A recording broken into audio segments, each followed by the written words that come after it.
Lee Holloway is discharged from the mental hospital on her sister's wedding day. She waits for a ride home, and her doctor bids farewell. When her mother, Joan, arrives, she tries to be cheerful, but Lee appears blank. At the wedding, Lee watches her sister kiss her husband and politely applauds. Peter asks if she's happy to be home, and she initially nods, but later, she admits uncertainty. During the celebration, Lee's father, Bert, greets her with a beer. Lee thinks he has quit drinking, but he ignores her and hands the bottle to Peter. Bert gets drunk and continues to drink. Lee retreats to her room, looking at her old belongings from before her hospital stay. She takes a doll and contemplates self-harm, but seeing her sister and her husband leave in a fancy car deters her. That night, while Lee is boiling water, she overhears her parents arguing about her father's work issues. When she approaches to see what's happening, her father pushes her mother to the ground and leaves the house. Later, Lee returns to the kitchen, takes the hot water to her room, and burns herself by placing the kettle on her thigh.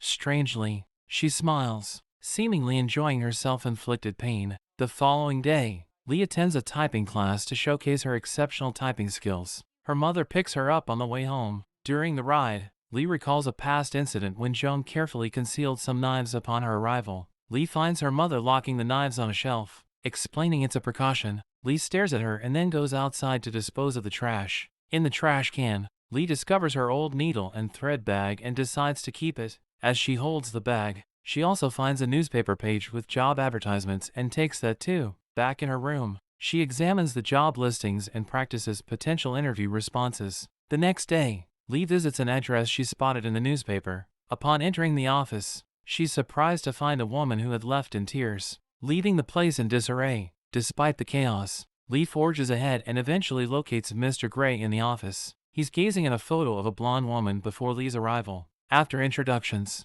Mr. Gray asks Lee some unconventional questions, like whether she's pregnant and if she lives in an apartment. Nervously, Lee answers these questions. As Mr. Gray delves into Lee's qualifications and awards, he presses a button, revealing a stunning garden that surprises Lee. She hands over her typing results to Mr. Gray. Preoccupied with his phone, he requests a coffee, and Lee agrees. Heading to the food pantry to prepare it, while trying to refill the water cooler, she accidentally spills water on herself. When she returns to Mr. Gray's office, he remarks on the potential job monotony and notices Lee's nervousness. He suggests she relax, but Lee smiles and confesses she doesn't know how. Just as the phone rings, Mr. Gray advises her to ignore it and mentions using less sugar in the coffee next time. After this exchange, Lee goes to Joan's car, excitedly sharing that she has secured the job. Back at home, Lee decides to unwind in the bathtub while practicing her lines for work. The next morning marks Lee's first day in Mr. Gray's office, where she takes on various tasks,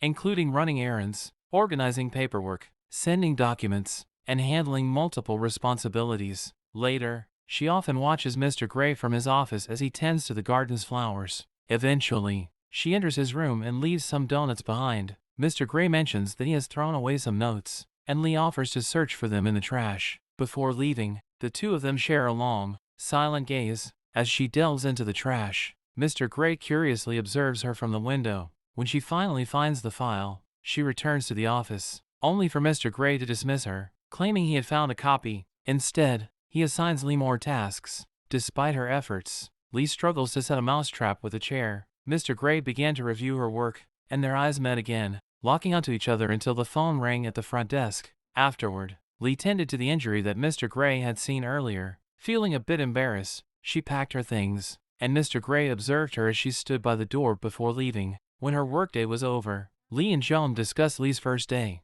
and Joan mentioned that Peter had called her, bringing a smile to Lee's face. Later, Lee met Peter at a nearby laundromat, and while they chatted about relationships, Lee took a big sip of her drink. They talked about how much they had changed since high school when suddenly, Mr. Gray walked into the laundromat. He noticed Lee and Peter discussing underwear before they shared a kiss. Gray quickly averted his gaze and returned to his car. The following day at work, a frustrated Mr. Gray hurried over to Lee, handing her a letter with 3 typographical errors. Lee awkwardly apologized, but Mr. Gray continued to scold her, telling her to retype and correct it. Throughout the day, Lee worked hard to fix her mistakes, repeatedly redoing the letter, which frustrated her. Lee approached Mr. Gray's office to submit another letter. Initially, he ignored her and told her to create a bill for a woman outside. However, he suddenly noticed a tear on Lee's skirt and scolded her. He criticized her attire, scolded her for excessive sniffing, and commented on her restlessness. Lee then went to the food pantry, where she practiced to thank Mr. Gray for his advice because she aspired to become his best secretary. But just as she was about to return to his office, she suddenly heard him screaming and reprimanding someone else's typing work. Anxiously, she returned to the front desk, playing with her hair. Later, after leaving the office, Lee went to Peter's house to tour it with Peter's parents. The next day, Mr. Gray called Lee into his office, instructing her to answer the phone. Lee was confused because there was no ringing, but Mr. Gray began making ring noises, asking her to answer the phone. He then pointed out that she should have a louder voice and sound more confident when she spoke. They continued their conversation, and Lee confessed that she was dating Peter but chuckled off the question about whether they had been intimate. They talked about shyness and how it shouldn't prevent them from being open with each other. Mr. Gray then asked about Lee's wand and the sewing tool she always carried, which surprised her. She said she was shy, and they both shared a laugh before Mr. Gray offered her some hot chocolate. While sipping her hot chocolate, Mr. Gray asked Lee why she would harm herself. When Lee admitted she didn't know, he questioned whether it was because she needed tangible proof of her inner pain to remind herself of her existence or if it provided her comfort to witness the healing process. Lee, still taken aback, agreed with his perspective. Mr. Gray assured her that she would never hurt herself again. That was in the past. Lee nervously nodded in agreement. He then advised her to leave work early, walk home, and breathe in the fresh air because she was now an adult. Before Lee left, Mr. Gray took a picture of her, capturing her relaxed and smiling expression. As she left for work that day, she told her mother that she would start taking walks from now on. Lee spoke to herself, realizing she had never walked alone before, and she began to feel something for Mr. Gray. The next day at work, Mr. Gray scolded Lee for her spelling mistakes, making her teary-eyed. Hearing her distress, Mr. Gray called Lee into his office, where he instructed her to read a letter on his desk while bending over. When Lee admitted she didn't understand, Mr. Gray insisted there was nothing to understand and repeated his instruction. As she began to read, Mr. Gray suddenly spanked her, startling her and causing her to pause. He ordered her to continue and spanked her while she finished reading the rest of the letter. Lee seemed to enjoy what Mr. Gray was doing until he abruptly stopped, leaned in close, and put his arm around her. Both were panting, and Lee interlocked her little finger with Mr. Gray's. However, Mr. Gray told her to straighten up before she returned to work. Lee, still excited about her recent experiences, went back to her desk and handed the letter to Mr. Gray, who came to see her while she scanned some files. He praised her for her excellent work, which made Lee laugh. At home, Lee told her mother that she could now remove the lock on the cabinet. The following day, Lee let go of her old stuff by tossing it into the river, a symbolic way of moving on from her past. Before heading to Gray's office, throughout the day, Mr. Gray assigned her various tasks, and Lee eagerly followed his instructions. Later that evening, as Lee prepared for bed, her thoughts drifted to her interactions with Mr. Gray. She couldn't help but get intimate with herself, but a picture of Peter briefly distracted her. The following day at work, Lee spotted an error in a letter she wrote but chose not to fix it, hoping Mr. Gray would notice it himself. When she approached him to submit the letter, he ignored her attempts to engage with him. This left Lee feeling upset, but she returned to her place. Later, before heading home, Lee asked Mr. Gray if there was anything else he needed her to do. He acknowledged her excellent work for the day, and Lee went home, feeling disappointed. The following day, while out with Joan and some friends, they received a call informing them that Bert had been hospitalized. Joan rushed to her husband's bedside, crying. While Lee went to Gray's house, Mr. Gray appeared surprised to see her there. Lee stumbled, trying to express her feelings, but she eventually made up an excuse about needing a letter for the next day. Mr. Gray thanked her for the reminder but turned down her advances. In the following days, Mr. Gray distanced himself from Lee at work, moving her out of the office and ending their previous interactions. He even threw away the red marker he used to correct her typing errors. Lee desperately tried to win him back by any means necessary. Later, Lee found herself in the bathroom, attempting to recreate the sensations she had experienced with Mr. Gray, but she couldn't quite capture the feeling. The following day, she discovered a worm in the yard and placed it in one of Mr. Gray's letters. When Mr. Gray found it, he cleaned himself in the restroom,